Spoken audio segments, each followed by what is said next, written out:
Reverend Geoffrey Njenga is one of our two guests this morning. He is a board member on the Women on Boards Network. She's here with the coordinator of the Women on Boards Network Awards, Beatrice Meso. Beatrice, good morning.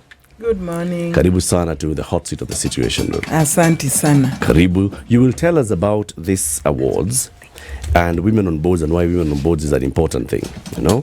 I know we have talked many times, we hear very many conversations about women joining boards, and there's been a big push for women to join boards. You'll talk to us a lot more about that. Welcome our guests with the day's proverb. That I shall do. Our proverbs for the whole of this week come from the Kingdom of Morocco. We will be looking at other countries in the Maghreb area in the coming weeks. A kingdom, by definition, has to have a monarchy. The monarch is called Mohammed VI. As I was telling my colleague earlier on, there was a fifth, there was a fourth, there was a third, but we're not concerned about them for the moment. We're only concerned about the sixth. Now, the thing about the sixth, he is not a ceremonial king. No, he's not. He's commander of the faithful, meaning dini, yeye, kubwa. He is commander of the Moroccan Armed Forces. He is the head of the Supreme Council of the Judiciary. Wow. Yes, he chooses who becomes the Prime Minister of the country from the party that wins the election. He has the power to remove ministers. And he also has the power to terminate Parliament.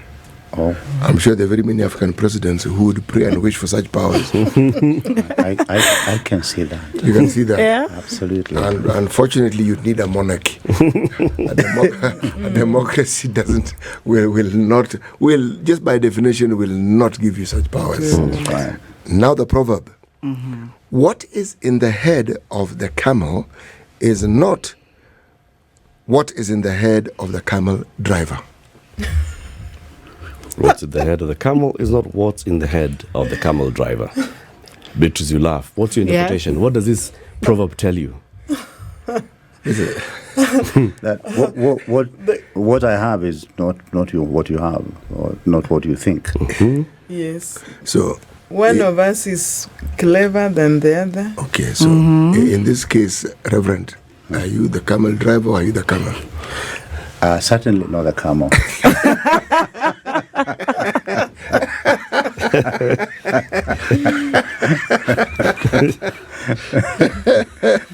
How can I be? Well, So what you have is not what I have. Yeah, We each have different things. absolutely, and that has a lot to do with Women on Boards Network. Yeah. So he is some kind of a prophet. this Okay. guy. Yeah. Okay. okay, Reverend, just repeat that again, please. Your He is some. I want this to be to hear this. You want this to go on air? Please. That I am some kind of. Mtumishi wa Mungu amekuangalia. Akaona nyota. Thank you. Okay, let's talk about women in business. Not women in business, but women in boards, okay? We'll come to you, Beatrice, and you'll tell us about the awards, but I want to start with you, Reverend Njenga. What is Women on Boards Okay. Network? Let me give a little background. We've been told for the longest time that we are different, but that's not where the problem is, because everybody knows we are different. But for the longest time, we were made to believe that men and women were very different, and that also was not necessarily the problem. The problem was the thinking of superiority and inferiority.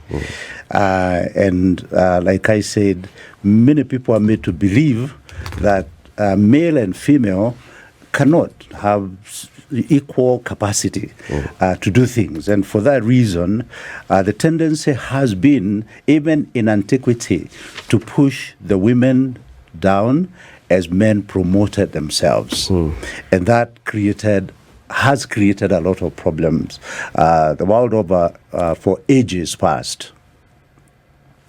Women on Boards is trying to address that disparity and that problem.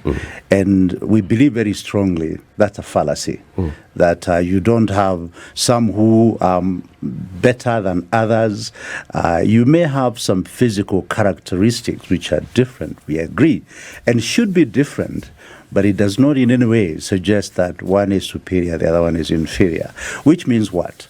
If we are able to bring in everybody, and that's why I like what the prophet said earlier, if we try and bring in everybody and create the possibility of getting the best from everyone, we are likely to do better at the individual level. We are likely to do better as a company level. We are likely to do better in our homes at the national level. So Women on Boards Network is trying to help everybody understand that everybody has something to bring to the table, and we are better off if we can harness it and use it for the betterment of the individual and the society. So what do? We promote diversity. We want to see that we bring in everybody and their talents to the table, wherever that table may be. Then we celebrate diversity where we see it. If in KTN, in this station, if we see this lady, this man, and that man, that's diversity, and they'll bring in their different talents and gifting.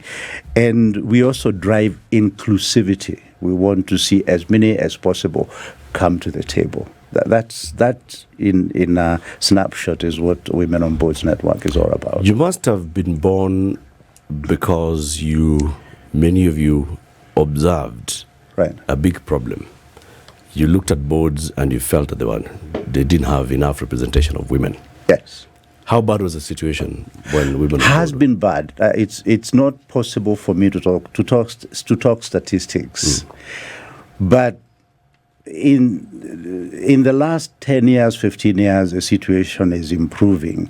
But the times before, having women on the board, on boards was the exception, not the rule. You know, you wouldn't. It was not the done thing. So we've come a long way, and we want to promote it even more, so that we have parity, that we have equal representation. Not simply to appreciate the fact that one is a man and the other one is a woman, but to bring talent and to bring the gifting and to bring ability, because really, even from the scripture point of view, we are the same in terms of the ability, the quality of thinking and capacity. And why should we miss out? Because if we do not include others, or if we exclude others, don't we get less? We do. Absolutely. We do. And that is our clarion call. We want diversity. We want to promote that which has been put down for whatever reason. Okay. For whatever reason. Beatrice, I want to ask you, in the corporate sector, many times, boards are not elective. Boards are appointive positions. People are appointed to join a board. Why were we not seeing many women being appointed to join the boards? Is it because board members and shareholders did not find enough pool of talent or people with the capacity to join the board? Was it just direct ignorance? Or was it that not many women were available or fronting themselves as available to join boards? Thank you. And exactly why we have Women on Boards Network. In the past, the pool for women, where to get these women, board-ready women, and women who can sit on boards and perform. No, there are two different things. Being there just to be counted as a number to sit pretty, and bringing value to the board. So real women who bring value to the board, maybe it was felt that were not there at that time, but this is now a thing of the past. We have grown. Women on boards and other like-minded organizations are creating board-ready women with the CVs, and not just CVs, but they are really ready. They have been trained, they have been mentored, they have been prepared, and therefore ask for any woman now, you will get. So in the past, that was not there. Alongside other issues like stereotyping, it would be said that women are not good at this, they will not say anything reasonable and all that. But now we have grown out of that era, and those biases are not there. And this has come from what can be proved with boards where there are women. The statistics show that where there is a balance on the board for both genders and other balances, of course, like age, it will be a good and productive board. You see, Latiff, culture is a driver of society. And we are slaves of culture by and large. We believe what we've been told. We live the life that others are living generally because we belong. And the society has been socialized to believe that there is something missing in one gender, and that is not true. Some of the most driven people I have come up across are women, and are very, very able to do whatever needs to be done. I don't think it was ability, it was culture. And that is what we are trying to break into and help people understand that my daughter has equal chance with my son to do what can be done. All they need is create opportunity. And in training women, and I do train in Women on Board Network, I train in corporate governance and in risk dispute resolution. In training, you lift them up, just like I do with men. So basically, we're trying to break that cultural barrier that makes one want to believe my father, my grandfather would take me to school and not my sister. It's so unfortunate, so unfair, because, I mean, she has capacity that she could use to do great things. Quite interesting, I'm just following, and I think that's a really good thing that's happening. But the fact that, as much as you're talking about men and women, one other thing really catches my attention, that despite men being men, they're also not homogeneous. They're heterogeneous. True. Women as well, there are of all levels of education, exposure. And when we're looking at boards, I'm trusting that there are boards across the country, around the world. Looking at Samburu, looking at Maralal, even in, some of the smaller towns. And I'm just curious to understand how the training goes then to empower women in these other levels of, economy and grassroots to be able to then be in that position in those boards and in leadership. We can be very specific if the board is looking for some specific training that can be offered. But let me tell you, and this is what Beatrice is trying to say, we want to prepare a ready-made product that can be used wherever.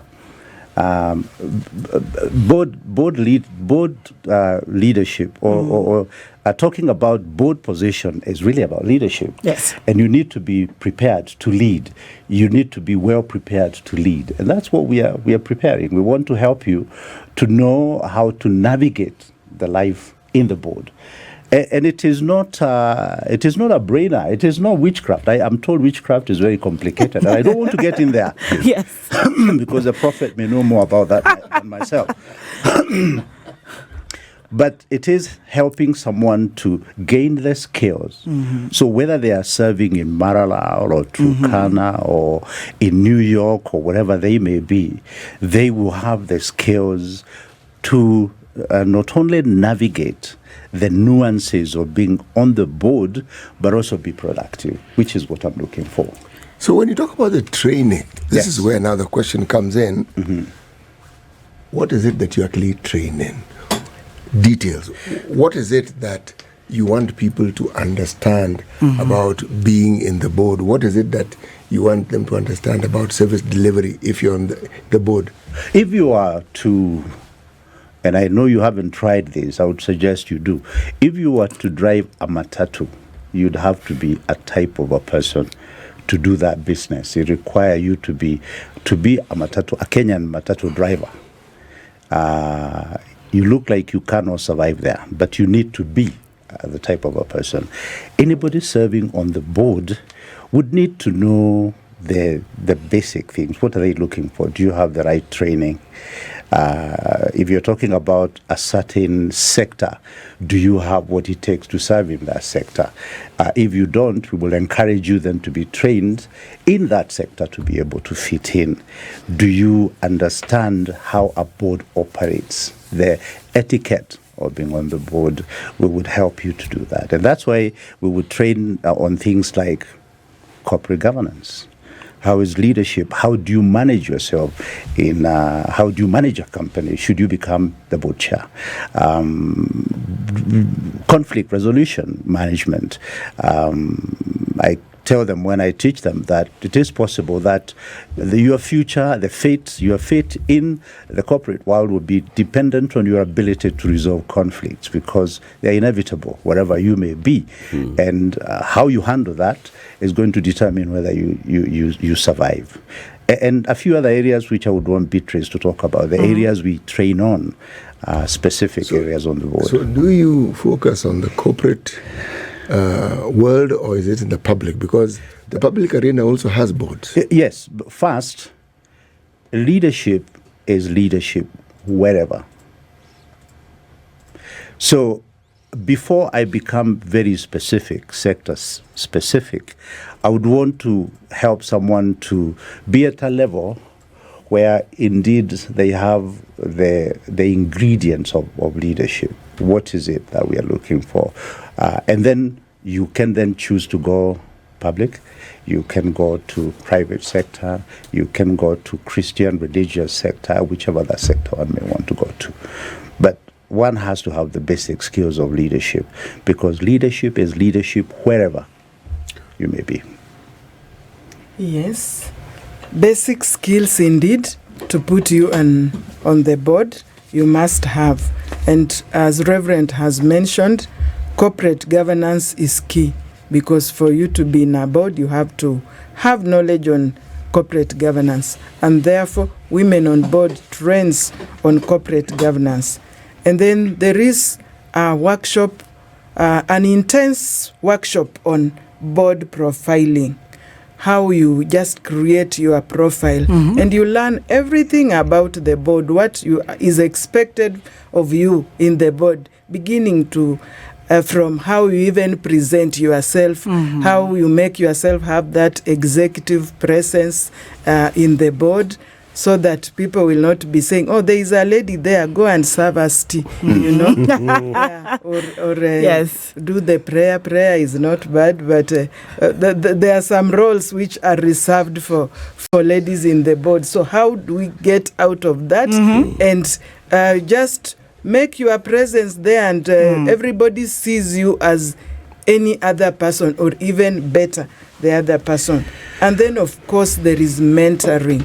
And mentoring, we are seasoned, we have seasoned mentors of people who have been in boards in this country. Remember, initially we had very few ladies in boards. Okay, those are still there, available to hold our hands, to hold the young ladies' hands. Oh, furthermore, Women on Boards has a junior wing where we have young ladies, nipping them from school, from college, and just holding their hands and growing them up.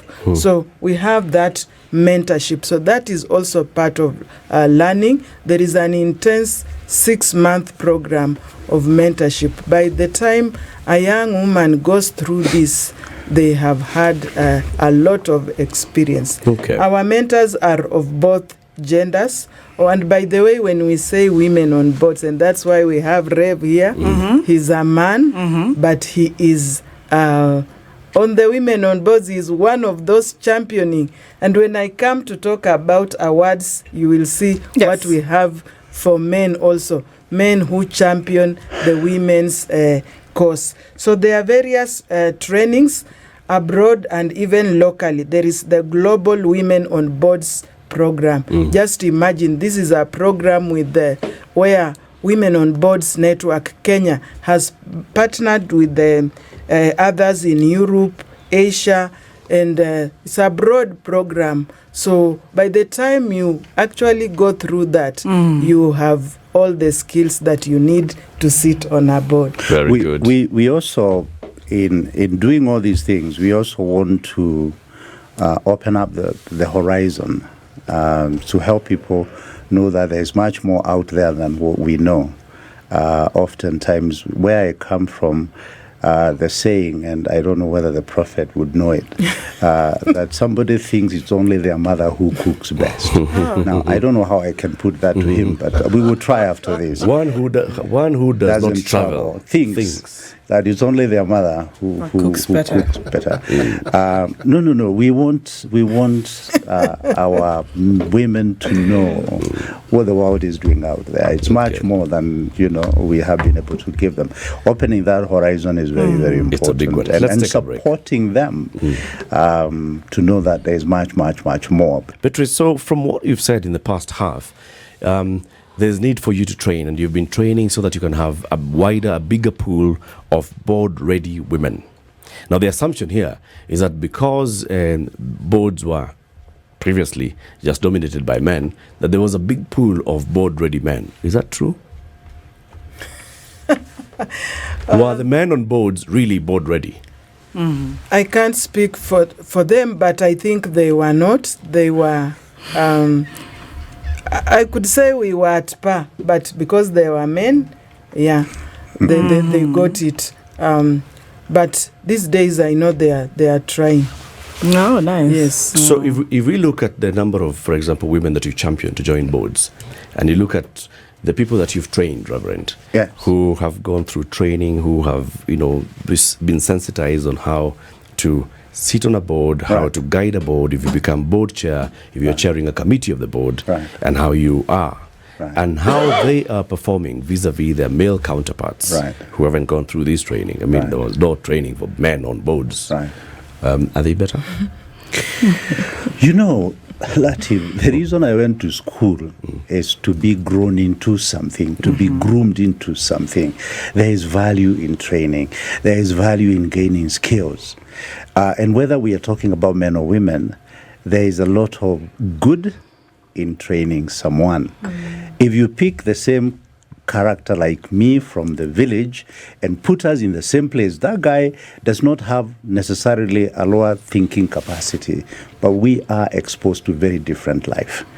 Okay, and training is what helps to then lift someone and expose them to a different way of doing things.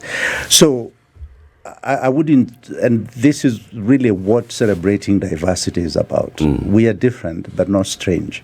I'm actually heading towards something. Oh, you are? I know that we are actually seeing impact. Because we are seeing better prepared women joining boards, it's motivating men who also are on boards to actually seek to improve themselves. Is it? Absolutely.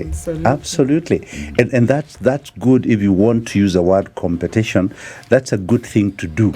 Because if I'm looking at you and you're doing better than me, I have two options: either slink down and die, or want to improve myself and be equal to you or even better. So that is a good thing. Or bring you down. I don't want to go there. That works better. So that is convenient. That is human tendency, which is not useful. To want to put other people down. That I wouldn't want to do.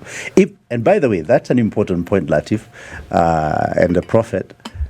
The idea is not to put anybody down. No.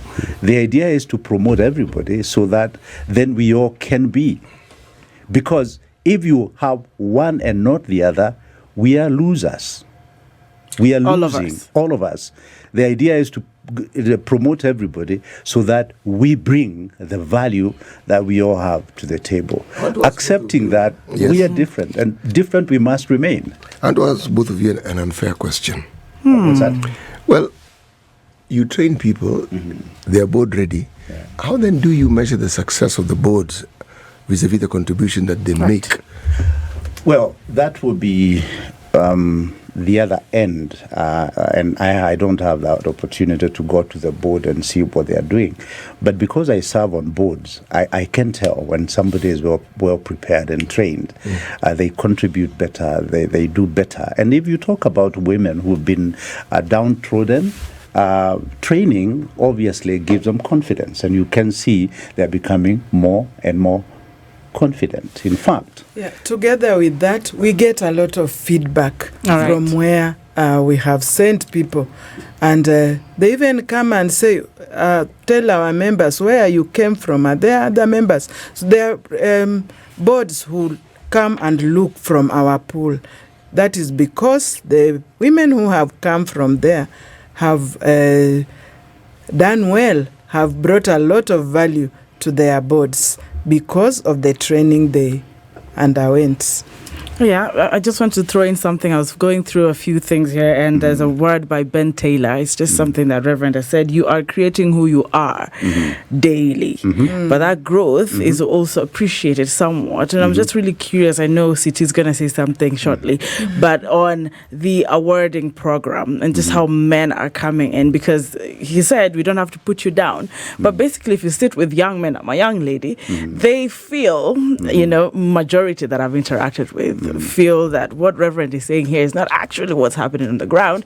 That the women they look, they're empowered. They're moving at a very high speed in a way that if I walk into the board, I look like I'm either a threat but not a complement to making the change and impact that society needs. I can tell you for a fact that that's a serious problem. All right.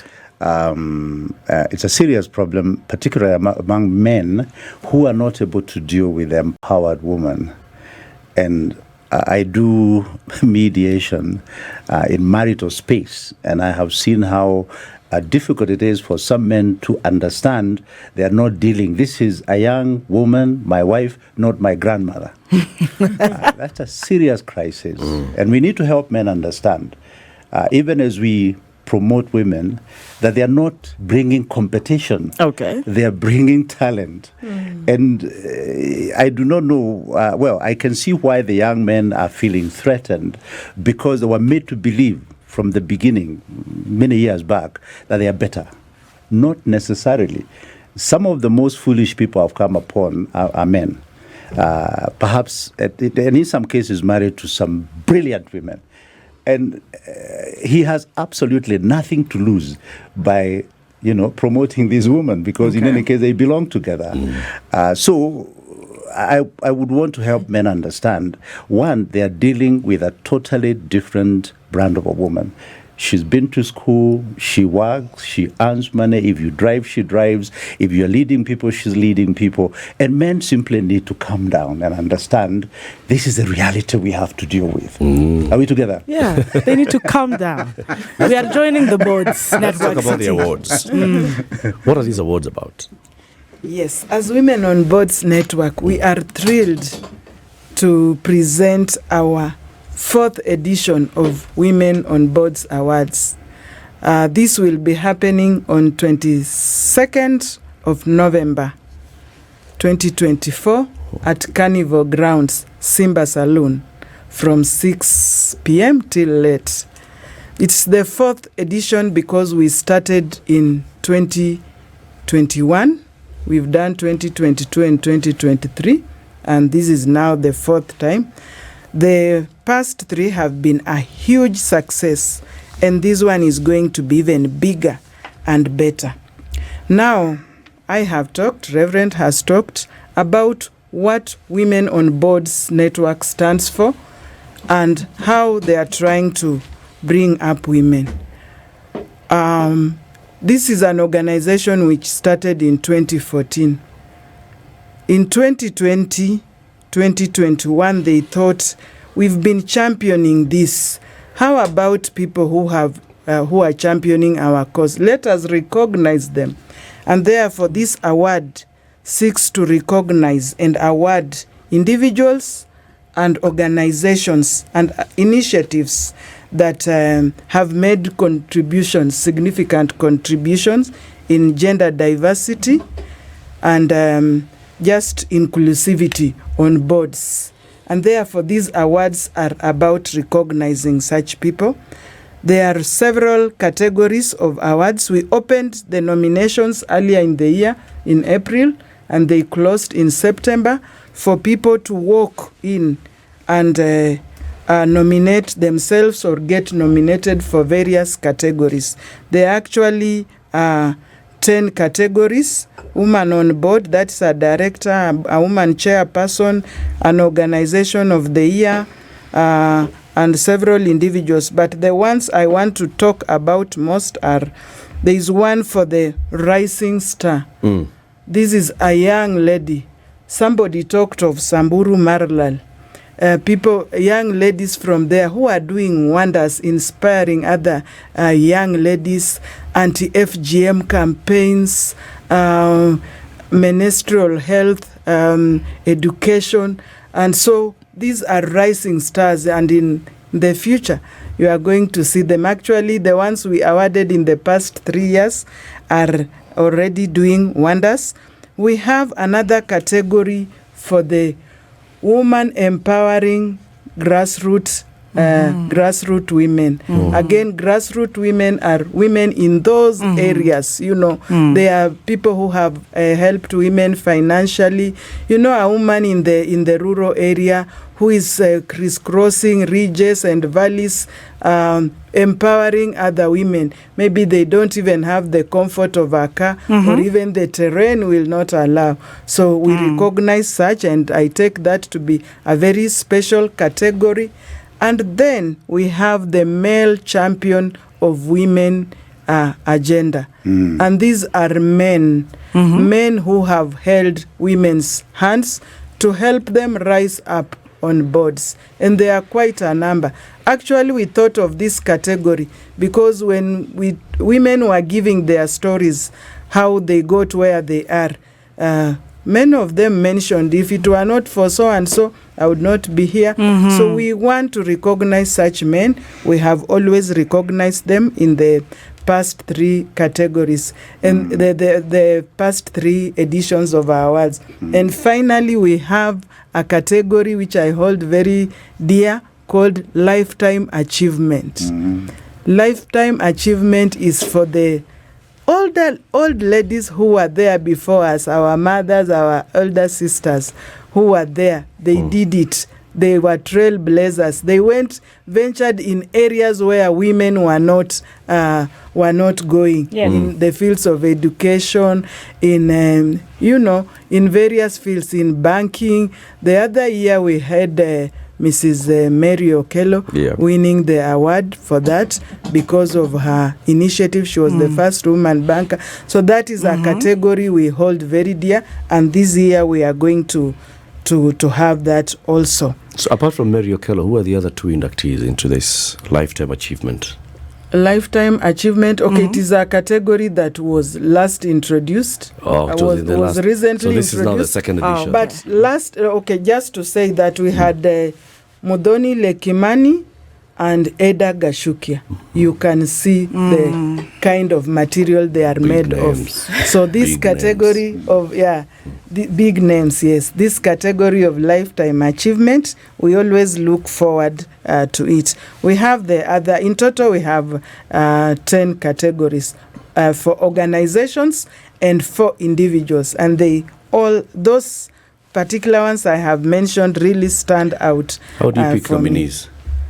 Yes, how do we pick nominees? Good question. We float it out in the public, advertise in every forum, social media and the rest, and ask people to nominate themselves or be nominated. If we are looking for a CEO of the year, a female CEO, and you feel your CEO can come and walk the catwalk, you nominate them. So we normally do that. Board chairmen, board directors, who have it. Yeah. It is quite appealing. I mean, for me, listening through, I'm just, before, this ends, I know, and a number of listeners want to know, if you're drawn to this and you want to be part of it, how do you join? How do you qualify to join? And about the membership, really, I think that's something I'd want to hear. I think before Beatrice talks about how you join, I want to say this because it's important. Well, I think leadership at the board level is very important because it's the epitome of the organization. You are providing the overall leadership in an organization. And we want to see as many women there because they have something to offer. We prepare people for leadership, wherever you are. Because leadership is the most important ingredient in any human endeavor. If you see any home, any church, any company, any country which is succeeding, there is a leadership there that knows what needs to be done and it's doing it. So we want to prepare women to be ready to lead. So we want to then, in this event, recognize the companies, the corporations, all those who are taking active role in promoting diversity and encouraging particularly women to take up leadership positions. So how do you become a member of Women on Boards Network? Thank you. So, before I even come to that, organizations are also recognized. I know I've talked so much about individuals, but we recognize in these awards, we are going to award categories of organizations whose boards are diverse, who have gender inclusivity on their boards, and even not on their boards alone, who take good care of women employees. Maybe they have breastfeeding rooms, they have, they take care, they are sensitive of the other gender, much as they take care of the men colleagues. Now, back on how do you join the network? Yes, we encourage women aspiring to be leaders and to join boards, and even just to be professionals, and the current professionals who want to grow in their career. We encourage them to join Women on Boards Network. There is a website out there. I can Women on Boards Kenya.co.ke. Get involved, join us through that network, and you will get your membership. There's also a telephone number one can call, 0787 462039. I don't know whether you got it. 0787 462039. Well, you have very good mind. 0787. I'm not complaining. So, is there a subscription fee? Yes, is there a joining fee? There is a subscription fee. There is a yearly subscription fee, minimal for our members. So when you get the ticket to register, it's really little compared to what the programs we have. We have education program. We have Zoom meetings always. We have breakfasts, and there is a lot to gain from there, which is networking. Networking is how we build our social capital. You get to meet people, hear inspiring stories of how they have come to be where they are. So yes, there is subscription fee. When you visit that website and that number, or even visit our offices in Kilimani, you will get your ticket to register. Beatrice, for membership. A quick reminder, Yeah. the event will happen on the 22nd of November at Carnival Simba Salon. 6 p.m. At Pakache. 6 Yes. p.m. I do not want to say that. Dusk to dawn. Reverend doesn't want to say Pakache. So to the two of you, why should someone join a board? I mean, why? Why? Yeah. Oh, because that's where it is at. That is it eats your leadership. time. The Companies Act tells you that you are then held individually liable if that company makes mistakes? Why should you expose yourself to others? Well, because we've got to provide leadership at the highest level. You need to, leadership is impact. And they say you either come to the table as the menu or the one serving. And if you're well prepared, you will come to the table to provide leadership. And let me tell you, Latiff, that is what is needed above all else. It is leadership. So you get to understand what you have just said. There are risks, there are responsibilities, there are obligations. Days are gone when somebody took pride in being a member of 20 boards, after their name, the chairman of the board member, because people have understood now. The responsibility is massive, and you can have serious crises if you are spread too thin. But we cannot move away from creating impact where it matters most, and that is at the board. It provides oversight, and those well-prepared people will provide better leadership. I mean, this country, it's not about resources, and I don't want to go there. It's about that we don't have good leadership. That's it. Yeah, so you need to do a lot more work. I will. So thank you very much for joining us both, and it's been a very interesting conversation.